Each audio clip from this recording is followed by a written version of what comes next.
નમસ્કાર મિત્રો, સ્વાગત છે તમારું ફરી નવી એક કહાનીમાં। અમદાવાદ શહેરની શિયાળાની ઠંડી રાત હતી। શહેરના મોટા મોટા મોલ્સ અને ઝગમગતી લાઇટોથી રસ્તાઓ ચમકી રહ્યા હતા, પણ એ જ શહેરના એક ખૂણે સિવિલ હોસ્પિટલની બહાર આવેલી જૂની ચાની લારી પાસે એક માણસ ફાટેલી શાલ ઓઢીને જમીન પર બેઠો હતો।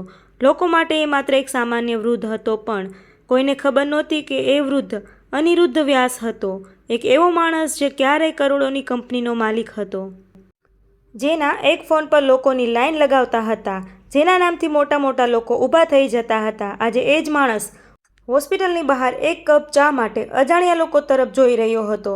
તેની આંખો થાકેલી હતી, દાઢી વધેલી હતી અને ચહેરા પર એવી શાંતિ હતી કે જે બહુ રડ્યા પછી જ આવે। ચાની લારી ચલાવતો યુવાન મિત રોજ એને જોતો હતો અને 3 દિવસથી એ જ વૃદ્ધ ત્યાં જ બેસતો હતો, ક્યારેક હોસ્પિટલના દરવાજા તરફ જોતો અને ક્યારેક રસ્તા પર દોડતી ગાડીઓ તરફ। ચોથા દિવસે મિતથી રહેવાયું નહીં। તેણે ચા બનાવીને વૃદ્ધ પાસે મૂકી અને કહ્યું, દાદા, પૈસાની ચિંતા નહીં કરો। વૃદ્ધે કપ ચા હાથમાં લીધો, પણ આંખોમાં પાણી આવી ગયું। ધીમે બોલ્યો, બેટા, ભૂખ માણસને નબળો નથી બનાવતી, અપમાન બનાવે છે। મિતને અંદર સુધી કંઈક વાગ્યું। તેણે બાજુમાં બેસીને પૂછ્યું, ઘર ક્યાં છે તમારું? વૃદ્ધ થોડું હસ્યા, એવું હાસ્ય જેમાં દુઃખ છલકાતું હતું। ઘર? તેઓ બોલ્યા, જેમાં માણસની રાહ જોનાર કોઈ ના હોય ને બેટા, એ મકાન હોય, ઘર નહીં। એ રાતે વરસાદ શરૂ થયો। લોકો દોડીને છત્રી નીચે છુપાઈ ગયા, પણ અનિરુદ્ધભાઈ ત્યાં જ બેઠા રહ્યા। મિતે કહ્યું, દાદા, આવો અંદર બેસો। તેઓ ઊભા થયા તો પણ પગ કંપી રહ્યા હતા। મિતે પહેલીવાર ધ્યાનથી જોયું। વૃદ્ધના હાથમાં જૂની ડાયરી હતી, જેને તેઓ છાતી સાથે દબાવીને રાખતા હતા। મિતે પૂછ્યું, આમાં શું છે? અનિરુદ્ધભાઈને તરત ડાયરી નજીક ખેંચી લીધી અને ધીમેથી કહ્યું, આમાં મારી આખી જિંદગી દફન છે। મિતે વધુ કશું પૂછ્યું નહીં, પણ એ રાત્રે જ્યારે હોસ્પિટલની બહાર ઠંડી પવન વાગતી હતી અને લોકો પોતાના ઘરમાં ગરમ કમળામાં સૂઈ રહ્યા હતા, ત્યારે એ નાની ચાની લારી પર બે અજાણ્યા માણસો વચ્ચે એવો સંબંધ જન્મી રહ્યો હતો, જે લોહીથી નહીં, લાગણીથી બંધાતો હતો। થોડા દિવસોમાં મિત અને અનિરુદ્ધભાઈ વચ્ચે વાતો વધવા લાગી।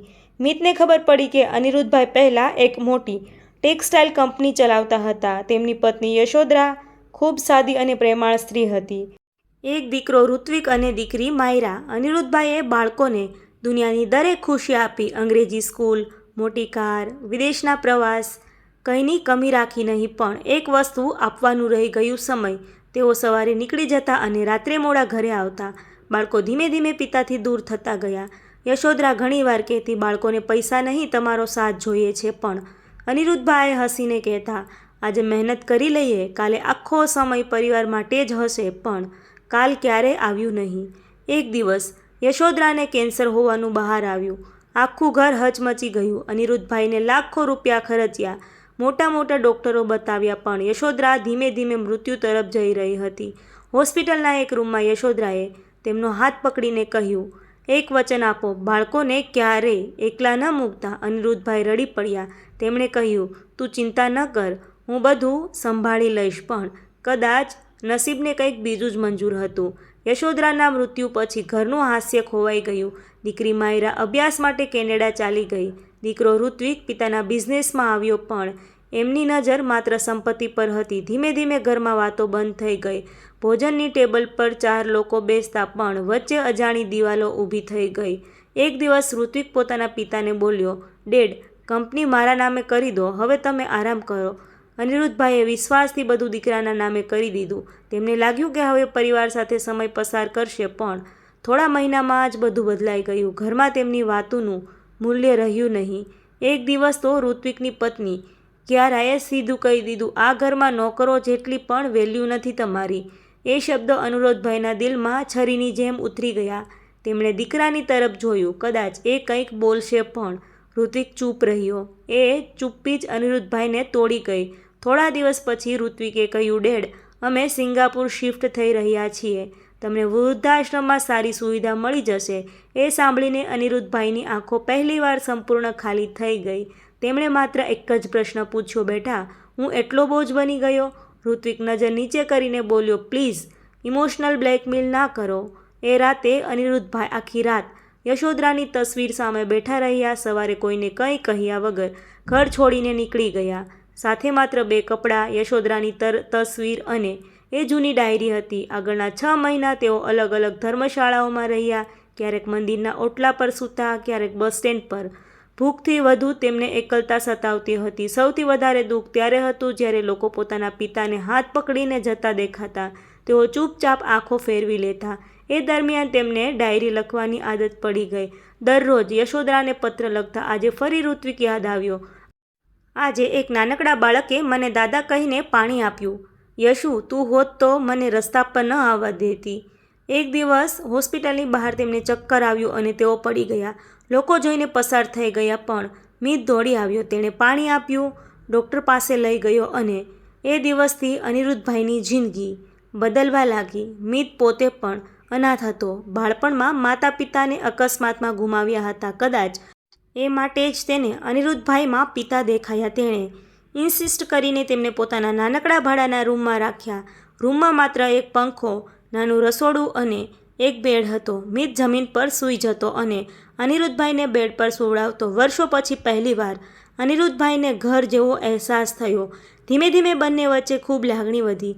મિત રોજ કામ પરથી આવીને કહેતો, દાદા આજે શું ખાશો? અને અનિરુદ્ધભાઈ હસીને કહેતા, જેમાં પ્રેમ હોય એ બધું. તેઓ મિતને જીવનના અનુભવો કહેતા. મિત તેમના માટે દવા લાવતો. ક્યારેક બંને રાત્રે છત પર બેસીને તારાઓ જોતા. એક રાતે અનિરુદ્ધભાઈ બોલ્યા, મિત, માણસ આખી જિંદગી પૈસા પાછળ દોડે છે, પણ અંતે એને માત્ર કોઈનો સાથ જોઈએ છે. મિતે પૂછ્યું, દાદા, તમને તમારા દીકરાથી ગુસ્સો નથી આવતો?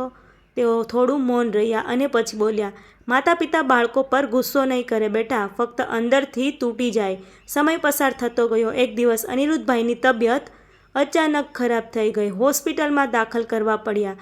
ડૉક્ટરે મિતને કહ્યું કે તેમની કિડની અને હાર્ટ બંને નબળા પડી ગયા છે. કદાચ હવે સમય બહુ ઓછો હતો. મિત આખી રાત તેમની બાજુમાં બેઠો રહેતો. એક રાતે અનિરુદ્ધભાઈએ ડાયરી મિતના હાથમાં આપી. મારા પછી આ વાંચજે. મિત રડી પડ્યો. દાદા, તમે કશું નહીં થવા દઉં. અનિરુદ્ધભાઈએ કમજોર હાથે તેના માથા પર હાથ ફેરવ્યો. બેટા, તું મળ્યો ને એટલે ભગવાને મારી છેલ્લી ઈચ્છા પૂરી કરી. થોડા દિવસ પછી અચાનક હોસ્પિટલમાં એક યુવતી દોડતી આવી. એ માયરા હતી. વર્ષો પછી તેને ખબર પડી હતી કે તેના પિતા રસ્તા પર રહ્યા હતા. તેણે પિતાને જોઈને જોરથી રડવું શરૂ કર્યું. પપ્પા, મને માફ કરી દો, હું આવી શકી નહીં. અનિરુદ્ધભાઈએ ધીમેથી એની આંખોના આંસુ લૂછ્યા. દીકરીઓ ક્યારેય મોડું નથી કરતી. માયરા તૂટી પડી. એ દરમિયાન ઋત્વિક પણ આવ્યો, પણ અનિરુદ્ધભાઈએ માત્ર એક નજર કરી. એ નજરમાં ગુસ્સો નહોતો, ફક્ત અસીમ થાક હતો. ઋત્વિક ઘૂંટણ પર બેસી ગયો. Dead, I am sorry. અનિરુદ્ધભાઈની આંખોમાં આંસુ આવી ગયા. બેટા, જ્યારે માણસ પાસે બધું હોય ને ત્યારે તેને પોતાના લોકોની કિંમત સમજાતી નથી.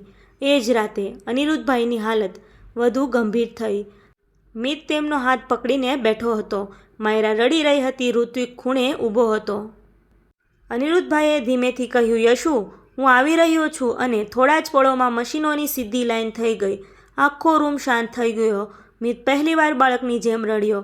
ડૉક્ટરો અને નર્સો પણ ભાવુક થઈ ગયા, કારણ કે તેઓએ જોયું હતું કે એક અજાણ્યો યુવક છેલ્લા મહિનાઓથી વૃદ્ધ માટે પોતાના પિતાથી પણ વધારે પ્રેમ રાખતો હતો. અંતિમ વિદાયના દિવસે ભારે વરસાદ પડી રહ્યો હતો. શમશાનમાં બહુ ઓછા લોકો હતા, પણ મિત અંત સુધી ચિતાની બાજુમાં ઊભો રહ્યો. અગ્નિ ધીમે ધીમે વધતો ગયો અને મિતને લાગ્યું કે તેની જિંદગીનો એક ભાગ પણ એની સાથે બળી રહ્યો છે. વિદાય પછી માયરાએ મિતને ડાયરી આપી અને કહ્યું, પપ્પા તમને પોતાના દીકરા કરતાં વધારે માનતા હતા. એ રાતે મિતે આખી ડાયરી વાંચી. છેલ્લા પાના પર લખેલું હતું, જો ક્યારેક મારી કહાની કોઈને કહેજે તો એટલું જરૂર કહેજે કે વૃદ્ધ માતા પિતા બોજ નથી હોતા. તેઓ એક વૃક્ષ છે જેના છાયામાં રહીને બાળકો મોટા થાય છે. જ્યારે વૃક્ષ સુકાઈ જાય ત્યારે તેને કાપી ન નાખવું, કારણ કે એ જ વૃક્ષ ક્યારેક તમને તડકાથી બચાવ્યા હતા. આજે પણ અમદાવાદ સિવિલ હોસ્પિટલની બહાર આવેલી એ ચાની લારી પર લોકો એક ફોટો જોઈને અટકી જાય છે. ફોટામાં એક વૃદ્ધ અને એક યુવાન હસતા દેખાય છે. નીચે માત્ર એક જ લાઈન લખેલી હોય છે, લોહીથી નહીં, લાગણીથી બનેલા સંબંધો સૌથી સાચા છે. અને જે કોઈ એક કહાની સાંભળે છે તેની આંખોમાં અજાણતા પાણી આવી જાય છે, કારણ કે આ માત્ર એક વૃદ્ધની કહાની નથી. આ દરેક માતા પિતાની કહાની છે જે આખી જિંદગી પોતાના બાળકો માટે જીવતા રહે છે અને અંતે માત્ર 2 શબ્દો સાંભળવા માંગે છે, તમે એકલા નથી. તો ફ્રેન્ડ, આવી જ હૃદયસ્પર્શી સત્ય ઘટનાઓ આધારિત વિડીયો સાંભળવા માટે મારી ચેનલમાં બન્યા રહો. વિડીયો પસંદ આવ્યો હોય તો વિડીયોને લાઇક કરી ચેનલને સબસ્ક્રાઈબ કરવાનું ભૂલશો નહીં મિત્રો. Thank you.